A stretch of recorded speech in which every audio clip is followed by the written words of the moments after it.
सतगुरुदेव जी की जय। बंदी छोड़ सतगुरु रामपाल जी भगवान की जय। सत साई भगत जी। भगत जी, मैं दीपिका दासी हरियाणा से। मैं भी अपनी सभी गलतियों की आपसे क्षमा प्रार्थी हूँ, क्योंकि पता नहीं भगत जी मुझसे भी जाने अनजाने में पता नहीं क्या गलती हो गई हो, मन कर्म वचन से कुछ गलती हो गई हो। तो भगत जी, मैं अपनी सभी गलतियों की आपसे हाथ जोड़कर हृदय से माफ़ी मांगती हूँ। और भगत जी, आप मुझे तुच्छ नीच जीव दो कौड़ी की अज्ञानी समझकर प्लीज़ भगत जी माफ़ करना। और भगत जी, और मैं ये कह रही थी, कई दिनों से ये जो चल रहा है खड़े होने के, ये जो आरती, ये भगत जी बिल्कुल आप सही मतलब कह रहे हो, हमें ऐसे ही करनी चाहिए। और भगत जी, ये तो आपने कहने की भी जरूरत नहीं पड़नी चाहिए, हम नीचों को तो वैसे ही समझ में आ जानी चाहिए। ये तो कॉमन सेंस की बात है। देखिए तो कि हम पत्थरों की मूर्ति के आगे 2-2 घंटे 1.5 घंटे, और वो भी एक पैर से खड़े होकर करते रहते थे, और अपने परमात्मा के लिए हम ये नहीं कर सकते। अरे ये तो कॉमन सेंस की बात है। ये पता नहीं वो आधे भगत ये ऐसे ऐसे सवाल क्यों उठा रहे हैं और ऐसे ऐसे मैसेज क्यों डाल रहे हैं, कुछ कुछ ढूंढ के ला रहे हैं और वीडियो भी ढूंढ के ला रहे हैं। पता नहीं ये मतलब मुझे तो लगता है ये या तो बहुत आलसी हैं और या फिर ये मतलब कि परमात्मा को समझ ही नहीं पाए हैं। अगर समझ में आ जाते तो परमात्मा मेरे ख्याल से ये ऐसे सवाल नहीं करते। क्योंकि भगत जी, ये तो कॉमन सेंस की बात है। और भगत जी, आपने ये पहली बार 2 फरवरी को खड़े होकर सुबह वाली आरती की थी। और भगत जी, मैंने उस टाइम पे भी एक ऑडियो मतलब भेजा था, फिर बाद में मैंने डिलीट कर दिया, क्योंकि आप उसमें रो रहे थे और मैं भी रोने लगी थी, तो इसलिए मैंने वो डिलीट कर दिया। मैं रो रही थी उसमें। और भगत जी, और क्योंकि मुझे उस टाइम पे ये फील हो रहा था उस ऑडियो में कि ना, आज पहली बार परमात्मा की सही सही तरीके से सही वे में आरती हुई है ऐसे खड़े होकर। मतलब कि हमें भी ऐसे ही करनी चाहिए आरती। और परमात्मा मतलब वैसे तो हमें इशारों से समझ जाना चाहिए परमात्मा के, और लेकिन परमात्मा आपसे हर एक चीज़ करवाते हैं पहले। आप करके दिखाते हो हमें, और हम मूर्ख बाद में करते हैं। और वैसे तो हमारा फ़र्ज बनता है कि आपके इशारों से हम समझ जाएं। आप वैसे ही हमें बिना ही बताई स्टार्ट कर देनी थी। ये तो हमें खड़े होके, और ये जो सिर पे कपड़ा बताते हो, ये भी मतलब ये तो सम्मान का प्रतीक है। ये तो कोई भी बड़ा आता है हम उनका सम्मान नहीं करते। तो भगत जी, ये तो बिल्कुल आप सही कह रहे हो, और बिल्कुल बहुत अच्छा भी लग रहा है। क्योंकि हम जैसे खड़े होके करते हैं तो इससे थोड़ा मतलब ऐसे लग रहा है हाँ कि हम वास्तव में आरती कर रहे हैं। और बैठ के तो ऐसे लगता था कि हम वैसे ही कुछ पढ़ रहे हैं, वैसे ही कुछ पढ़ रहे हैं। तो वो सही वे तो ये है। वैसे तो अगर किसी को समझ में आ जाएगा तो भगत जी वो तो ऐसे ही करेगा, खड़े होगा, या उसको कुछ भी हो, या उसको मतलब कुछ दिक्कत भी हो तो भी वो तो ऐसे ही खड़े होकर करेगा। तो भगत जी, हमें तो वैसे परमात्मा समझ में आ गए हैं। और भगत जी, मुझे तो 1% भी ये नहीं लगता कि ये कुछ इसमें गलत है, क्योंकि ये तो भगत जी हमारी कॉमन सेंस की बात है। और भगत जी, पता नहीं ये भगत ऐसे ऐसा। और भगत जी, ये जो आप हाँ कई दिनों से जो परीक्षा चल रही थी, और भगत जी ये परमात्मा मतलब मुझ नीच को ये थोड़ा इशारा भी कर देते हैं, क्योंकि वैसे आपने भी बता रखा है पहले से ही कि 2022 में सबकी परीक्षा होगी। और भगत जी, ये मुझे भी जब ये कोई पहले स्टार्टिंग में भी पहले ये जो नियमों पे कुछ हुआ था, तो मुझे भी लग रहा था कि हाँ ये परीक्षा ही चल रही है अब वास्तव में। और भगत जी, और परमात्मा ने उस परीक्षा के माध्यम से हम सब की औकात भी दिखा दी है कि तुम्हारी कितनी औकात है, तुम कहाँ तक पहुँचे हो भक्ति मार्ग में। और भगत जी, और ये छोटी मोटी परीक्षा तो होती रहेंगी।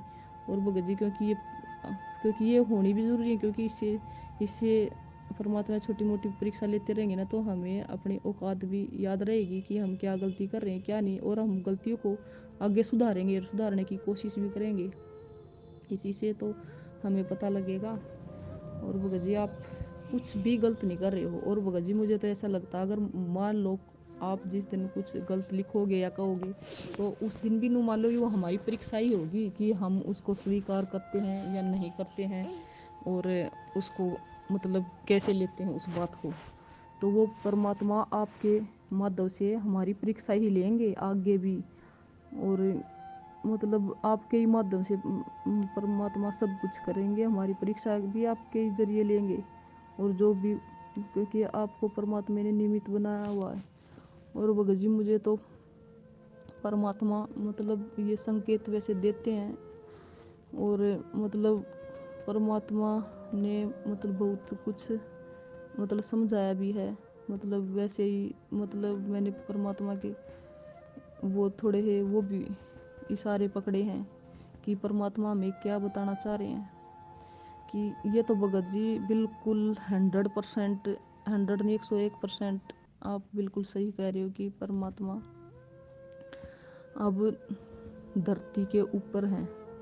क्योंकि परमात्मा अब अपना जो बिगड़ा हुआ भक्ति का ये मैनेजमेंट ने बिगाड़ दिया है भक्ति मार्ग को, और ये परमात्मा अपना अब इस विधान को बिल्कुल सही करवाएंगे सत्सयुगों के माध्यम से।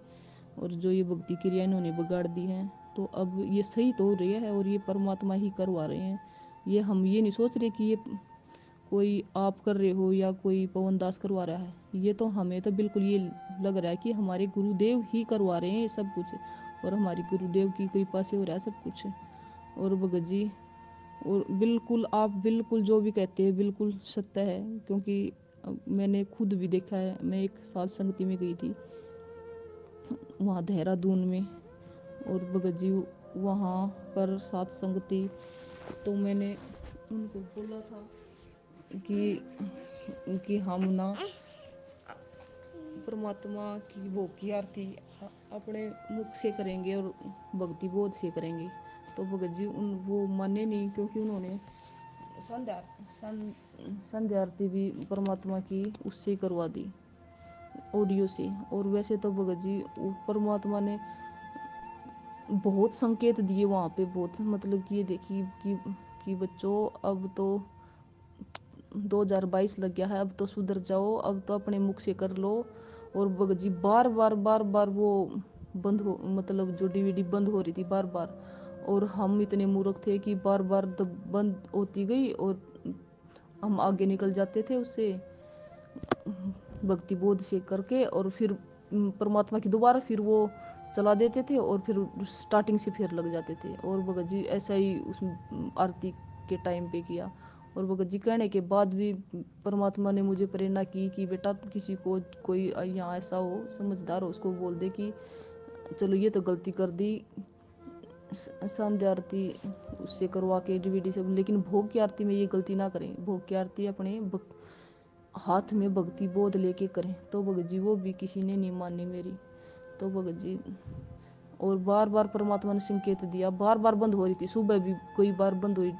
तो एक जो पहली बार बंद हुई ना, तो भगत जी मैं तो तभी उसी टाइम समझ गई थी कि देखो परमात्मा हमें संकेत कर रहे हैं कि देखो कि बेटा अब तो अपने मुख से कर लो, अब तो ये गपलतवादी छोड़ दो बेटा, कब तक मैं ही करता रहूँगा तुम्हारे लिए। और बच्चों तुम्हें अब भी समझ में नहीं आ रहा क्या मैं क्या इशारा कर रहा हूँ और मैं तुम्हें क्या बनाना चाह रहा हूँ। अब मैं तुम्हें वास्तव में भगत बनाना चाह रहा हूँ।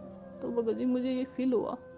और भगत जी बस मेरी तो एक ही थोड़ी ही वो है कि मैंने परमात्मा के सारे इशारे भी समझ में आ रहे हैं, जो परमात्मा संकेत करते हैं वो भी पहले ही समझ में आ जाते हैं। और भगत जी अब कई दिनों से परमात्मा का एक इशारा, ये मतलब जो इशारा कर रहे संकेत कर रहे हैं कि मुझे हर रोज परमात्मा का भोग लगाना चाहिए, रोज डेली सुबह या शाम एक टाइम तो जरूर लगाना चाहिए। मैं या थोड़ा सा बना लूँ कुछ भी, मतलब थोड़ा सा बना कर लगा दूँ परमात्मा, लेकिन लगाना चाहिए डेली, क्योंकि अगर डेली लगाऊंगी तभी तो हमारा 5वां यज्ञ संपूर्ण होगा। ये पता नहीं कई दिनों से परमात्मा 3-4 दिनों से मुझे प्रेरणा कर रहे हैं कि बेटा रोज लगाइए वो, कि तभी हमारा 5वां यज्ञ पूर्ण होगा। हम रोज डेली लगाएंगे, या आप मतलब कि छोटी आरती के साथ लगा दो आप, मतलब लेकिन लगाओ रोज क्या, या थोड़ा सा बना दो आप। और भगत जी बिल्कुल परमात्मा मतलब मैं मतलब परमात्मा पहले ही संकेत कर देते हैं। और लेकिन ये बात दूसरी है कि हम उन संकेतों पे मतलब ऐसे कैसे भी कर लेते हैं परमात्मा के, और हम उन पे चलने की कोशिश नहीं करते। चल मतलब करते हैं कोशिश, फिर हम ऐसे टोल मटोल कर देते हैं कि हाँ करेंगे करेंगे, कल करेंगे, परसों करेंगे। और भगत जी ये मतलब बिल्कुल सच्चा मार्ग चल रहा है, ये सच्चाई का मार्ग है। और परमात्मा मतलब सत्सेवकों के साथ हैं। और भगत जी मेरी तो बस एक थोड़ी सी ये है कि मैं सोचती हूँ हे परमात्मा, मुझ पापड़ में वो तड़प क्यों नहीं बनी अब तक। मगर जी पता नहीं हो परमात्मा कब बनवाओगे जो मैं तड़प परमात्मा के लिए सोचती हूँ। परमात्मा मुझे पापड़ में वो तड़प क्यों नहीं बनी है अब तक, वो जो परमात्मा के प्रति बननी चाहिए। रोज तड़प पड़े, रोज मैं अपनी आंखों से मतलब आंखों से आंसू रोज पड़े। और भगत जी कभी कभी ये तड़प बढ़ती है, पता नहीं क्यों। कभी कभी ये परमात्मा बोलते नहीं, कभी कभी लहर उठती है। और भगत जी वैसे तो मेरा दिल बहुत कमजोर है, कुछ भी देखती हूँ कुछ भी की वैसे तो आंसू पड़ने लग जाते हैं। लेकिन भगत जी पता नहीं आरती के टाइम पे और ये करते हैं तब मेरी बिल्कुल भी तड़प नहीं बढ़ती। और परमात्मा बोलते हैं ना, बिना प्रेम पावन नहीं। मतलब चाहे कुछ भी कर लो, बिना प्रेम के तो हम परमात्मा को पा ही नहीं सकते। तो भगत जी ये पता नहीं है, ये आप ये बताना, ये परमात्मा जब जेल से आ लेंगे ये तड़प तब बनेगी हमारी ऐसे कि परमात्मा बोलते कि ना कि बेटा ये नहीं चलेगा कि एक क्षण तो तुम परमात्मा के प्रति तुम्हारा भाव उठ गया, मतलब प्रेम हो गया, और दूसरे दूसरे क्षण आप भूल गए, मतलब कोई ये नहीं। तो मतलब 24 घंटे परमात्मा के प्रति मतलब ध्यान लगाओ, पर 24 घंटे परमात्मा के प्रति अपना प्यार जताओ। मतलब हमें तड़प होनी चाहिए, मतलब कि वहाँ जाने की, और परमात्मा के प्रति प्यार 24 घंटे होना चाहिए। नहीं कुछ थोड़ी ही देर हो गया परमात्मा के प्रति प्यार, और थोड़ी ही देर हम भूल गए। भगत जी वो तड़प मेरे में अब तक नहीं है, पता नहीं क्यों नहीं है। वो पता नहीं कब बनेगी और कैसे बनेगी। मैं तो सोचती हूँ और कोई सी ऐसी क्रिया हो जो मैं करूँ और उसके प्रति उसके करने से परमात्मा, हमारे परमात्मा खुश हो। मैं परमात्मा को रिझाने की कोशिश करूँ और परमात्मा खुश हो, और मुझ में वो तड़प बढ़े। तो मैं ये तड़प मैं हर रोज देखना चाहती हूँ। ये पता नहीं है क्यों नहीं बनती ये तड़प, पता नहीं परमात्मा, पता नहीं मैं मुझ से कुछ गलती हो रही है कि नहीं, पता नहीं। मैं भगत जी आप बताते हो, मैं उससे पहले ही आपके इशारे को समझ लेती हूँ, और आप ये मुझे यही पता परमात्मा ही करवा रहे हैं आपसे जो कुछ करवा रहे हैं। और भगत जी परमात्मा ने तो मुझे थोड़ा हाँ और इससे आगे भी कुछ बताया है। और भगत जी पता नहीं मैं तड़प नहीं बढ़ नहीं परमात्मा के प्रति। भगत जी अब तड़प मुझे बता दो, वो तड़प कैसे बढ़ेगी। मैं वो परमात्मा के प्रति तड़प, परमात्मा के प्रति वो मतलब कि हर रोज वो तड़प परमा सत साहेब जाओ बंदी छोड़ के।